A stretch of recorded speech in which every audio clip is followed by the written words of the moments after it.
దేవుని నామానికి మహిమ కలుగునుగాక. ఈ భూమి మీద దేవుని నమ్ముకుని మనము మన దృష్టి ఎప్పుడు కూడా దేవుని మీద ఉండాలి.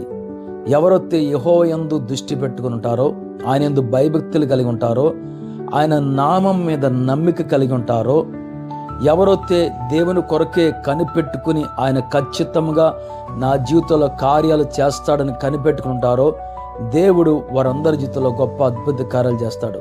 కీర్తన గ్రంథము 33 అధ్యాయంలో నేను చదువుతాను. చూడండి, ఈ జీవితంలో మన జీవితంలో ఎన్ని మనం చేస్తే ఖచ్చితంగా దేవుడు నీ ప్రాణముని మరణం నుండి తప్పిస్తాడు. కరువులో నుండి నిన్ను సజీవంగా కాపాడుకుంటాడు. దేవుని మీద నమ్మిక ఇచ్చిన ప్రతి ఒక్కరిని దేవుడు కాపాడుతాడు, సజీవంగా కాపాడుకుంటాడు. నీ ప్రాణానికి రక్షణ ఇస్తాడు. ఏ రోగమో వ్యాధి కానీ ఏ అపాయము కానీ కలగకుండా ప్రభువు నీకు తోడుగుంటాడు.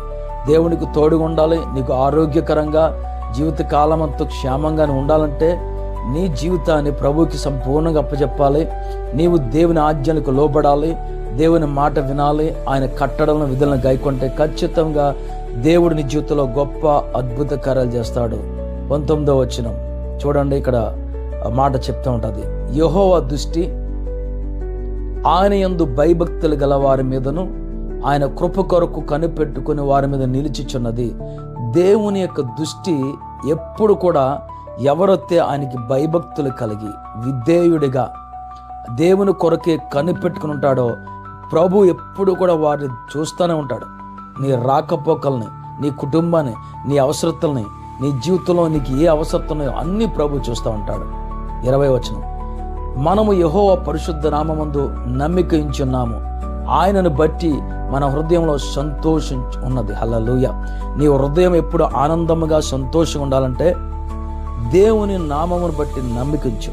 ఎప్పుడైతే ఏ వ్యక్తి అయితే ప్రభు యందు నమ్మిక వస్తాడో, ప్రభు ఆ వ్యక్తి జీవితాల్లో ఆయన హృదయంలో సంతోషం కలిగిస్తాడు. 21వ వచనం, మన ప్రాణము యెహోవా కొరకు కనిపెట్టుకుచున్నది, ఆయనే మనకు సహాయమును మనకు కేడమునై ఉన్నాడు.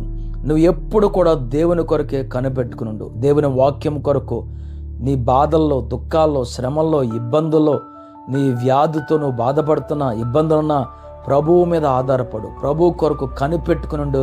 అద్భుత కార్యం ప్రభు చేస్తాడు నీ జీవితంలో. ఇప్పుడే పరిశుద్ధాత్మ దేవుడు గొప్ప కార్యము జరిగిచ్చునుగాక. అయా, విడుదల ఇవ్వండి, స్వస్థత ఇవ్వండి, మేలు చేయండి, కృప చూపండి. ఎవరికొస్తే నీ దయ కావాలి ఇప్పుడే వారికి దయచేయండి. యేసు నామములో ఇప్పుడే సంపూర్ణ విడుదల, స్వస్థత నీకు కలుగునుగాక. యేసు క్రీస్తు నామములో కనికరపడి కృప చూపమని యేసు నామములో అడుగుతున్నాను తండ్రి. ఆమేన్.